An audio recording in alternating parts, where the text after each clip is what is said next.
Welcome to student dictation. Dictation 5 second बाद शुरू होगा। Ready start. पूर्वी लद्दाख में वास्तविक नियंत्रण रेखा पर सोमवार शाम चीनी सैनिकों की ओर से की गई गोलीबारी के बाद अब यह साफ हो गया है कि चीन भारत के साथ युद्ध के नित नए बहाने खोज रहा है।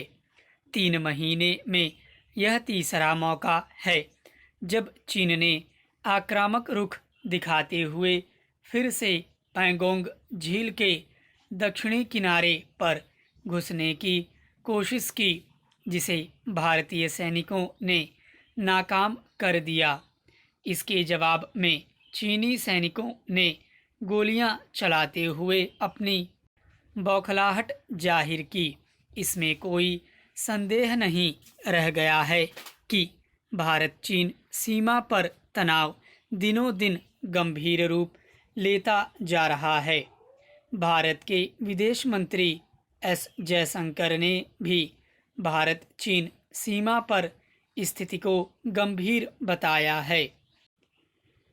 पिछले 45 साल में पहली बार ऐसा हुआ है जब भारत चीन सीमा पर गोलियां चली हैं।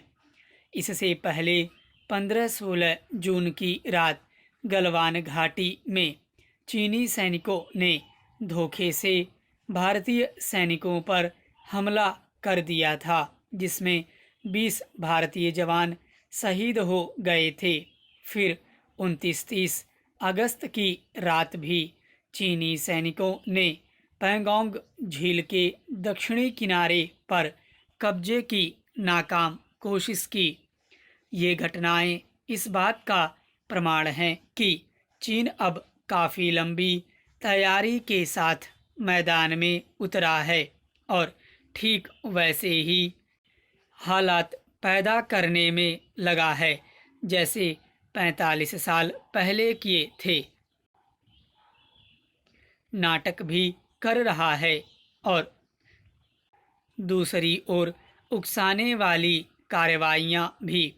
सीमा पर तनाव कम करने के लिए सैन्य कूटनीतिक स्तर पर वार्ताएं चल रही हैं।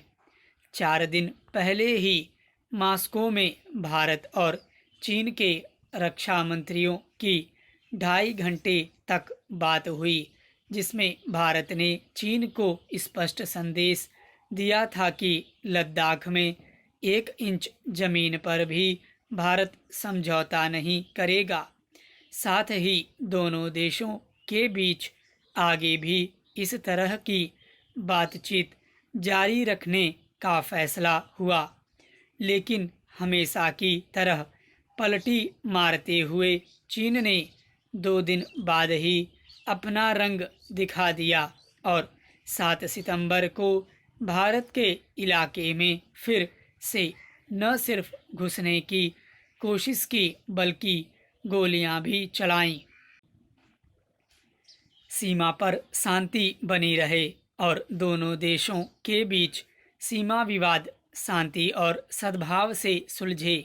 इसीलिए भारत और चीन के बीच 1996 में हुए समझौते में साफ कहा गया है कि कोई भी पक्ष वास्तविक नियंत्रण रेखा के 2 किलोमीटर के दायरे में गोली नहीं चलाएगा। इसके अलावा 2013 में किए गए सीमा रक्षा सहयोग करार में इस पर सहमति बनी थी कि यदि दोनों पक्षों के सैनिक आमने सामने आ भी जाते हैं तो वे बल प्रयोग, गोलीबारी या सशस्त्र संघर्ष नहीं करेंगे। लेकिन चीन तो इन समझौतों की खुलेआम धज्जियां उड़ा रहा है। भारत चीन सीमा पर अशांति सिर्फ दोनों देशों के लिए ही नहीं, पूरे एशिया महाद्वीप के लिए बड़ा खतरा है। भारत चीन को स्पष्ट रूप से चेतावनी दे चुका है कि अगर वार्ताओं से समस्या का हल नहीं निकला और चीनी सैनिक पीछे नहीं हटे तो अपनी रक्षा के लिए भारत के पास सैन्य कार्रवाई सहित सारे विकल्प खुले हैं। भारत का रुख साफ है कि जब तक सीमा पर 5 मई से पूर्व की स्थिति बहाल नहीं हो जाती, तब तक शांति बहाली की दिशा में बढ़ पाना संभव नहीं है। ऐसे में अब गेंद चीन के पाले में है, लेकिन टकराव के जिस रास्ते पर वह बढ़ रहा है उसमें शांति की उम्मीदें दिखाई दे नहीं रहीं। ऐसे में चीन को सबक सिखाना अब जरूरी हो गया है। स्टॉप।